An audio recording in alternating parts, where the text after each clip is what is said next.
So solid win last time out, good result against a good opponent. I guess, kind of what lessons did you take out of that, or what did you think of your performance? First of all, I'd like to start out with, this is very unpolished. I have not considered doing any interviews. I didn't even know I was on the main card until very recently, so I apologize in advance. What did I take out of my last fight, you're saying? Yeah.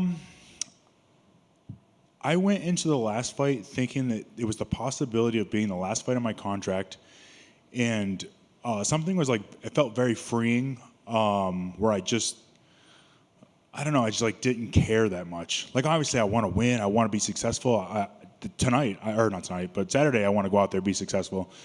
But I just realized that, like, if I put too much pressure or too much, like if I worry about the end result too much, that it's too much. It's like I can't perform, and when like part of me doesn't really care, like, I'm gonna go out there, I'm gonna do my best, and I can be free of that pressure of I have to win, I have to do this.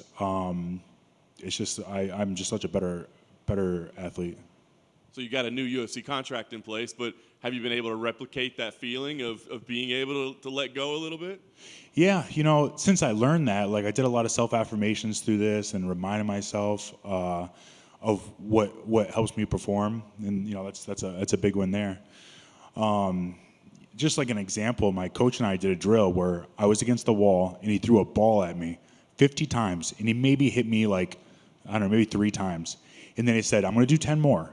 And if I hit you, you got to do 10 burpees. Now, I don't like working out at all. So knowing that I had to do 10 burpees every one, it put up those pressure. You know what I mean? Like, I have to do this because I don't want to do these. I don't want to work out. And he hit me 4 out of 10 times. That's just an example of like how my brain works. You know what I mean? It's like, if I put too much pressure on the end result, you know what I mean? And then the way I reacted to the ball coming was completely different. Like, and that's kind of like a fight too. Like, I'll go into a fight and like, oh, I have to win. And then in my mind, I'm like, I have to fight like this because this is the right way to fight and this is the best way and all this. And like, instead of just not caring, I'm going to go out and do what I do every night when I go to the gym, and whatever happens. I've always went out there, given my all. I've never quit. You know what I mean? So it's not like I don't care and I'm going to go out there and quit. No, that's not how it's going to be at all. I've never quit. That's just not part of me. And so yeah, I'm not worried about that. I just want to go out there and put on a good show. Nice. So as a guy that doesn't like to work out, how do you decide I'm going to be a professional athlete? That's a good question. I like the strategy behind it. I wish we could all just agree that we weren't going to work out. We were just going to fight on this night with what we have. But everybody works out with a bunch of cheaters. I would support that league, by the way. Yeah. Shorter rounds. Let's go for a minute. No, I have learned to appreciate working out, and my coaches have made working out fun for me too. Like, we'll do things that, like, if I just sit on a bike and just do bike sprints, like, I just can't. I don't know if it's my ADHD or whatever, but I just like have such a hard time doing that. So I've done cardio in a lot of different ways, a lot of different circuits and stuff to really hit my anaerobic and work my my anaerobic too. Anaerobic's a big one too, because I want to be on a bike for 10 minutes. So I have gotten, and another thing is, like, I've really seen a big difference in my training, my conditioning and all that, like, as far as like how I'm performing. So like, seeing that gives me a little more motivation to go out there. And just burpees really suck though. It's just that burpees aren't enjoyable at all. All right, so you're fighting Chase Sherman. I guess what'd you think about the matchup? Seems like one that you're expecting excitement out of. Yeah, it's I got that 50K bonus, and now I'm just like, I gotta get it. So it's a fight that I wanted. And it was funny because I had talked about the fight. I'm like, man, that would be a really good fight because he throws, I throw. I mean, I think that would be a fight that could get possibly both of us a 50K bonus.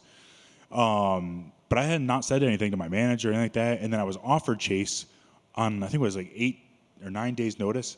And I'm like, like, I haven't really been doing a lot, you know what I mean? But I do want that fight. And it's funny you say that because that's a fight I was actually going to ask for.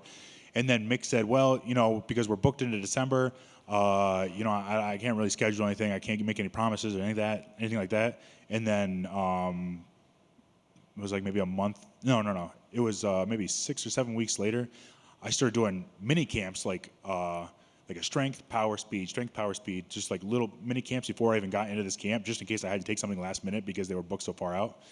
And then I got offered that with 11 weeks. I'm like, oh my God, I got 11 weeks to get ready. That's awesome. I'm going to fight that I wanted. And then they waited to renegotiate my contract until I got that fight. So that was cool too. Last thing for me, I guess, now with this new contract in hand, I mean, I guess is the goal consistency? I mean, you've had this kind of win-loss. Is it consistency with wins, or is it just have fun, go out and maybe get some more $50,000 bonuses? Like, what's the goal with this new deal? My goal is really I think having the goal of just go out there and have fun will give me more wins. You know what I mean?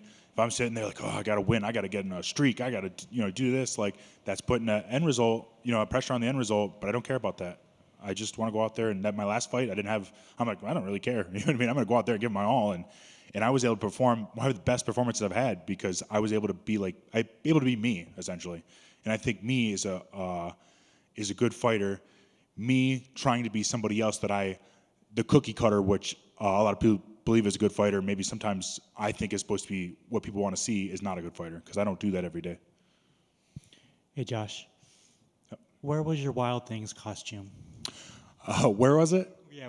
Where was mine? Yeah, man, it was. We kind of went back and forth on the costume for her because the first year she was born on May 4th, so she was Star Wars baby, so she was little baby Yoda, and then her name was Eva. The next year we made her. What was it? Who's the motorcycle guy that did all the Eva Knievel? We made her. And then this year we're like, I don't know, should we we were going to do Eva Las Vegas with like a Vegas theme in the back, but then we're like, well, it's kind of getting the age where like I don't want to force her to wear a costume she doesn't want to wear. And then it was going to be cold out, possibly rainy, so like, man, what a perfect costume. Like she'd be warm, and then she really liked it, and she likes to run up to people and go, rawr, so it worked out. I was waiting for your big Wild Things costume. Oh, where's mine? Oh, because it was last minute. It's funny, I looked on Google to try to figure out like how I could make it, but I'm like, that's a lot of effort in a very short time.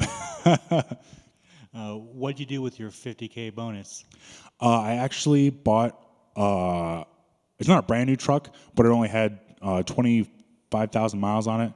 I bought a new truck because it's funny because I had a 2010 F-150, and right before I got my fight to fight Chad Johnson on the last Contender Series to get signed, I got that truck repossessed, and that was like a sad moment for me too. And like my girlfriend's parents were over. They're at her house like 3 times a year, and they happened to be there while people came and repoed my truck. You know what I mean? That was super embarrassing.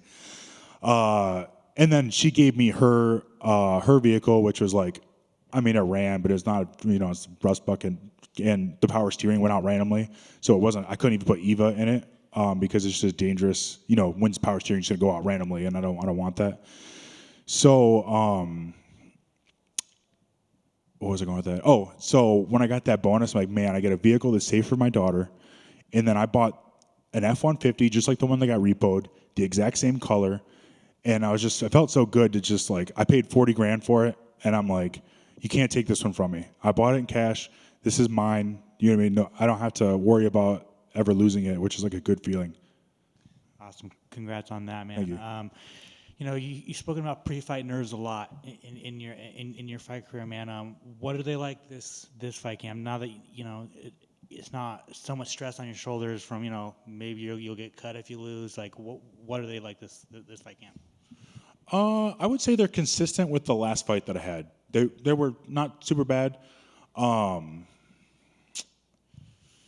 Yeah, no, I feel man, the nerves that I had for that Don'Tale Mayes fight was like they were just so tremendous.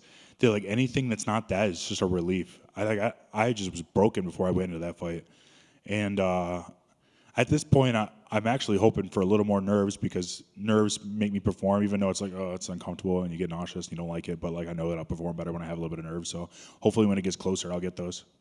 And finally, for me, what do you think of House of Dragons? I thought I had a slow start, but it ended really strong. But I also felt that. Did you finish it? I'm not giving you spoilers. Anybody who's going to watch it here or whatever. It didn't have a Game of Thrones ending, like the Red Wedding or whatever. But I thought it was still good. I enjoyed it. Thank you. Yeah, no problem. Thank you. Good questions too. I hate when people ask the same questions. Nobody ever asks those questions. How's this training camp been?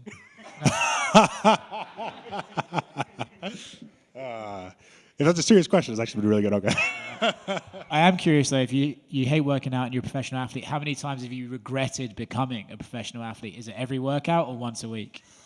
I go back and forth on it because like I can play WoW so much with not having a job, which is really cool. I play lots of video games, but then when I have to work out, I'm like, oh, this is kind of. I kind of go back and forth. And then like, I just, like getting hit in the head and stuff like that. I'm always like worried about that. I'm like, man, am I gonna, have issues with that later in life or whatever?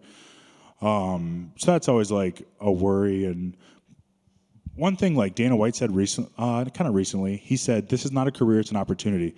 That actually, I think pissed a lot of people off, you know what I mean? But actually was, man, it's so relieving to me because I'm like, you're right. Like this is not my life. I'm not gonna do this forever.